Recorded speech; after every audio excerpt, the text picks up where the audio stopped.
The OneFootball app has a brand new look, but all the same old features that are useful for an FPL manager. Get customized push notifications to receive team news, goal alerts, and more.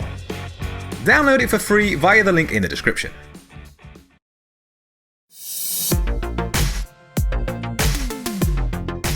A score of 63 points in Gameweek 30 has seen a small rise up to 8.5k. There was so much promise at the back on paper, but it all amounted to very little. Martinez was heading for one of his famous double-figure returns, until a mistake by Tyrone Mings invited Mitrovic to get on the scoresheet. Dallas went close with an effort that curled towards the top corner, but only clipped the frame of the goal. Pep rotation struck once again, with Cancelo missing out, and Walker-Peters came in to replace him. The Saints right-back was unfortunate to give away an early penalty after appearing to have first been fouled himself, and was later denied an assist for a through ball that led to Danny Ings' goal, with Nathan Redmond judged to have made contact with his dummy in between. Gundogan's absence saw Lookman come in, but an injury at the start of the second half ended his match early. Jesse Lingard once again grabbed the headlines with a sensational solo goal, and may have just done enough to secure his place in the wildcard team. It was left to Harry Kane to do all the work up front, after Calvert-Lewin and Bamford missed 3 big chances between them. No player took as many shots as the England captain during the game week.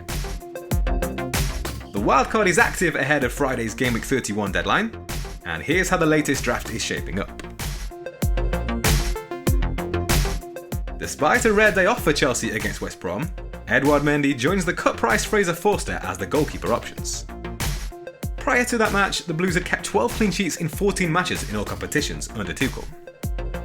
Aside from Man City in Gameweek 35, their end-of-season run is fairly encouraging, with Crystal Palace, Brighton, West Ham and Fulham making up their next 4 matches. Alexander-Arnold lines up in defence after showing a return to form. Over the last 5 game weeks, tallies of 14 attempted assists and 4 big chances created see the Liverpool right-back ranked top amongst players in his position. Luke Shaw is the only defender to earn more points in that time, and the England left-back has also made the team. The remaining spots in defence aren't as nailed on, but for now Ruben Dias just edges Luca Digne to a place. There's definitely a case to be made for dumping all Man City assets for fear of rotation, but this guy just seems to keep on starting for club and country. The appeal of Everton and Aston Villa assets is the fact they'll definitely have a double game week to come, and won't blank. For that reason, Matt Targett keeps his place, primarily as a bench option. He'll also provide cover in blank game week 33 against West Brom, when Spurs and City are without a fixture.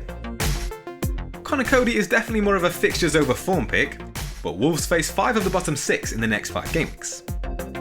He's upped his goal threat over the last 6 game weeks, when no defender can better his 3 big chances. Raheem Sterling is only in here as a placeholder.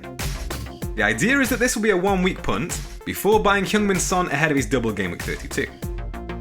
At the time of recording, the Man City lineup against Dortmund hasn't yet been released, but the plan is to gamble on a midfielder who doesn't start tonight, hopefully Mahrez or Sterling.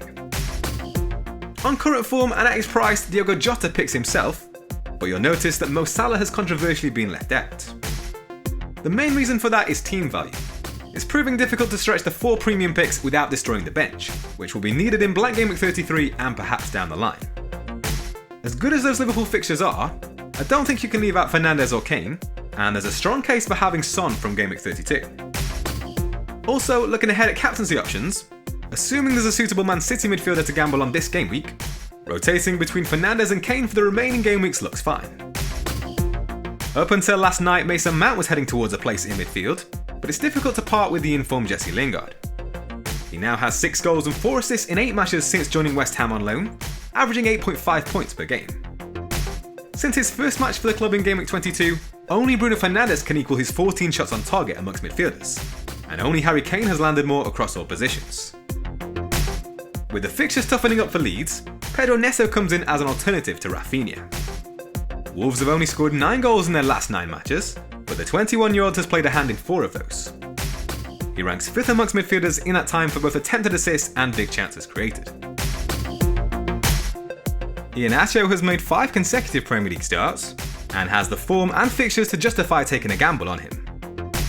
Over those last 5 game weeks, his tally of 7 big chances ranks 2nd amongst forwards, only trailing Harry Kane.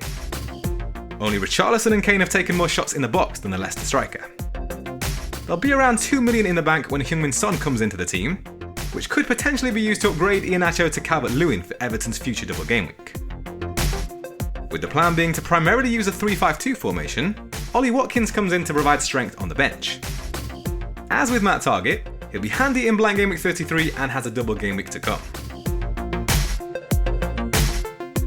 It looks like a tough week for captaincy on paper, with Bruno Fernandes and Harry Kane facing each other in a fairly unpredictable match.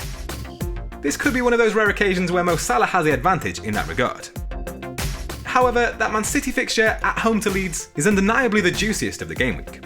It's just a case of predicting who'll start. As mentioned earlier, the current plan is to gamble on either Mahrez or Sterling for a 1-week punt in place of Heung-min Son, and that's with the idea of giving that player the armband. If both of those players were to start tonight, along with Gundogan and De Bruyne as expected, then it may not be worth taking that gamble. An alternative approach could be to begin with Heung-min Son, and instead bring Aguero in for Kane as a risky 1-week punt. By the time this video comes out, the Man City lineup against Dortmund will have been released, so you'll have a better idea of who that 1-week punt may be.